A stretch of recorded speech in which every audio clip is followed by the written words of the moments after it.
महाराष्ट्राला आणि कोल्हापूर जिल्ह्याला अभिमान वाटावा असा एक उपक्रम खरं तर वारणा नगरमध्ये संपन्न होतोय आणि त्याची माहिती तुमच्या सगळ्या लोकप्रिय मीडियाच्या माध्यमातून महाराष्ट्राच्या जनतेपर्यंत पोहोचावी यासाठी खरं तर आज तुम्हा सगळ्यांना या ठिकाणी आमंत्रित केलं गेले। मला अतिशय आनंद होतोय की सातत्यानं काही ना काही चांगलं करायची परमेश्वराच्या कृपेनं आणि ह्या परिसरातल्या अनेक सहकार्यांच्या वतीनं जी संधी मिळते असाच एक उपक्रम खरं तर राजमाता जिजाऊंच्या 12 तारखेला होणाऱ्या जयंतीच्या निमित्तानं आज वारणा नगरीमध्ये संपन्न करायचा प्रयत्न सुरू आहे। सगळ्यात अगोदर मला सांगितलं पाहिजे की ही संकल्पना कोडोली गावचे आमचे शिक्षक समीर काळे सर खरं तर यांच्या प्रचंड मोठ्या मेहनतीतून आणि हे मोठं शिवधनुष्य उचलायचं जे धाडस त्यांनी दाखवलं, कारण 11 एकरामध्ये छत्रपती शिवाजी महाराजांची रांगोळी साकारणं आणि छत्रपती शिवाजी महाराज हे आपल्या सगळ्यांचं असणारं जे दैवत आहे त्यांच्या रांगोळीच्या रूपानं जागतिक विक्रम नोंदवणं असा हा एक आगळा वेगळा उपक्रम सगळ्या शिवप्रेमींच्यासाठी महाराष्ट्रासाठी एक मोठा ऐतिहासिक आनंदाचा आणि अभिमानाचा असा क्षण खरं तर संपन्न होणारा हा उपक्रम आहे। ह्याच्या अगोदरचं जे मला वाटते वर्ल्ड रेकॉर्ड मोठ्या रांगोळीचं जे झालं ते मिर्झापूरमध्ये मला वाटते EVM मशीनची प्रतिकृती त्या माध्यमातून ते रेकॉर्ड करायचा प्रयत्न झाला आणि ती रांगोळी मला वाटते 3,80,000 स्क्वेअर फुटाच्या दरम्यान त्या ठिकाणी ती रांगोळी साकारली गेली होती। आज मला वाटते हे 5 लाख स्क्वेअर फुटापेक्षा जास्त किंवा एक्झॅक्ट सांगायचं झालं तर किती 4,55,000 स्क्वेअर फुटाच्या दरम्यान आताची ही रांगोळी वारणा नगरमध्ये ह्या ठिकाणी संपन्न होते आणि आम्ही वारणा समूह फक्त त्यांना मदत करणं सहकार्य करणं जिथं जिथं त्यांना अडचणी येतात ज्या गोष्टी कमी पडतात त्या पुरवणं अशा दृष्टीनं एका मोठ्या उपक्रमामध्ये सहभागी होत असताना आम्ही त्यांना सहकार्य केले।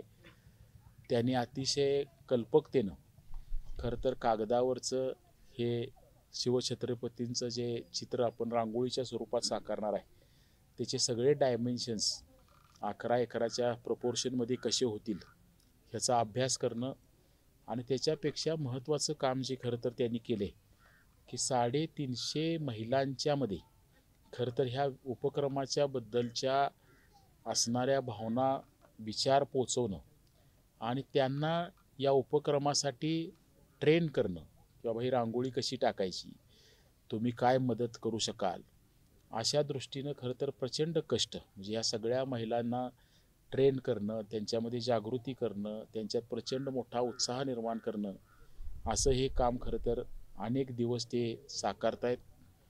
मला वाटते अनेक महिला म्हणजे ह्या ग्राउंडच्या आज जे तुम्ही बघताय तर एक खडासुद्धा ह्या ग्राउंडवर राहू नये, स्वच्छता तर सगळी होईलच पण रांगोळी टाकत असताना असे एक प्रचंड उन्हात दिवसभर ह्या महिलांनी काम करून खरं तर एक प्रचंड आपली श्रद्धा आणि ह्या वर्ल्ड रेकॉर्डच्या माध्यमातून असणारं शिवछत्रपतींच्या वरचं प्रेम खरं तर त्यांनी ह्या उपक्रमामध्ये साकारायचा प्रयत्न केला आहे आणि मला अतिशय आनंद होतोय की कोल्हापूरमधनं शिवछत्रपतींच्या रांगोळीच्या माध्यमातून हा जागतिक विक्रम होतोय आणि म्हणून सगळ्या आपण मंडळींनी हा उपक्रम जास्तीत जास्त लोकांच्यापर्यंत पोचवावा आणि ह्या उपक्रमाच्या पाठीमागं लोकांच्या सदिच्छा शुभेच्छा मिळवून देण्यामध्ये मदत करावी अशी तुमच्या सगळ्यांच्याकडनं आमची माफक अपेक्षा आहे।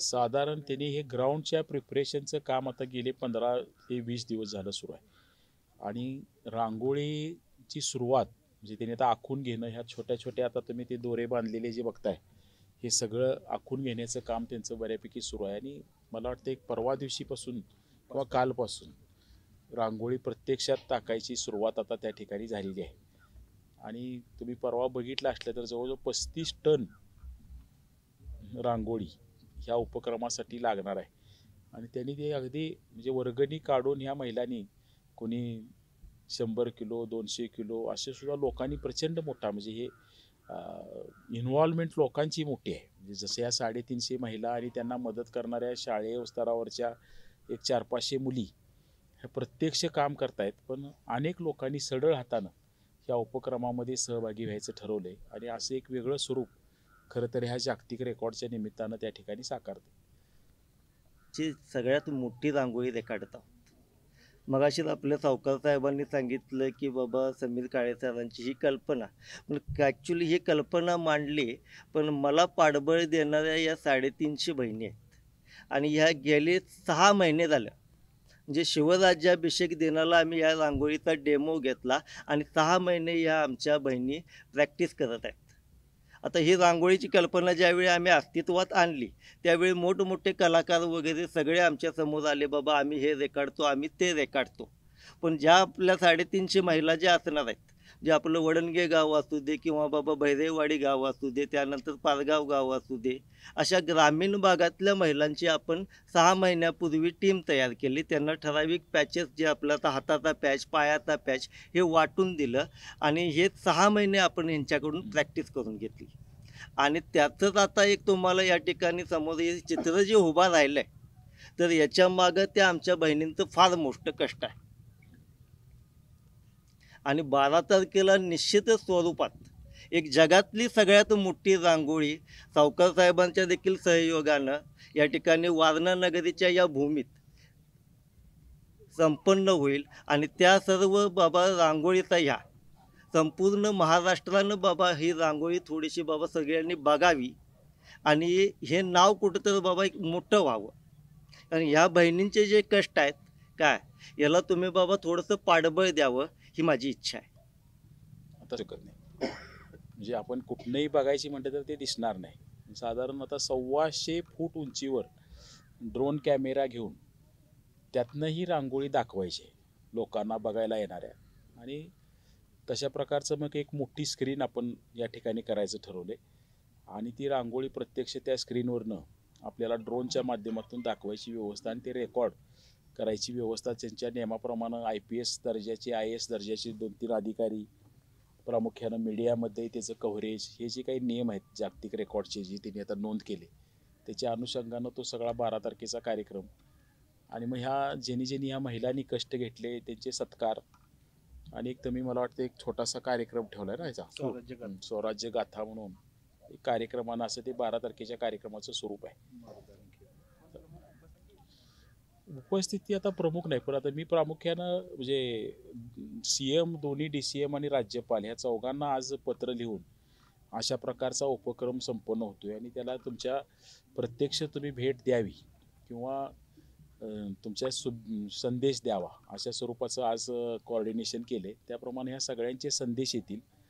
आणि आम्हाला अजून अंदाज येणार झाला आहे की रांगोळी एकदा घातल्यानंतर म्हणजे वारं येणार, अमुक येणार, तमुक येणार, कारण हे मोठं ओपन ग्राउंड आहे. तर त्यामुळं किती दिवस ती रांगोळी आपण लोकांसाठी ओपन ठेवता येईल याचा अजून अंदाज येईना. त्यामुळं आम्ही त्या घोषणा अजून केलेल्या नाहीत. पण जर असं वाटलं की आपण एक 5 दिवस ही रांगोळी ओपन ठेवू शकतो लोकांना बघायसाठी, तर मग कदाचित 17 तारखेला राज्यपाल येणार आहेत कोल्हापूरला कॉन्व्होकेशनच्या कार्यक्रमासाठी. तर ते काल मला राज्यपाल म्हटले, तर असेल तुमचा उपक्रम चालू तर मी कोल्हापूरला 17ला येणार आहे, तर मी एखाद्या वेळेस भेट देईन असं काल तिने सुतोवाच केले.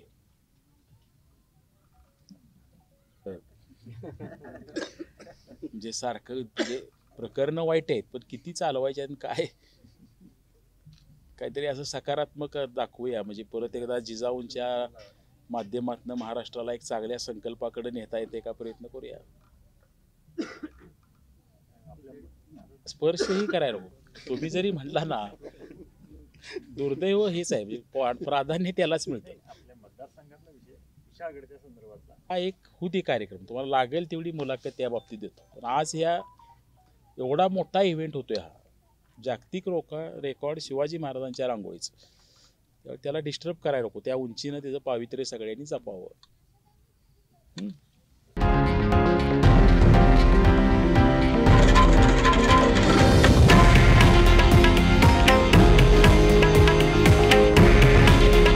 हे आहे देशातील नंबर 1 न्यूज नेटवर्क आणि आपण पाहत आहात TV9 मराठी. काळजी तुमची, हित महाराष्ट्राचं.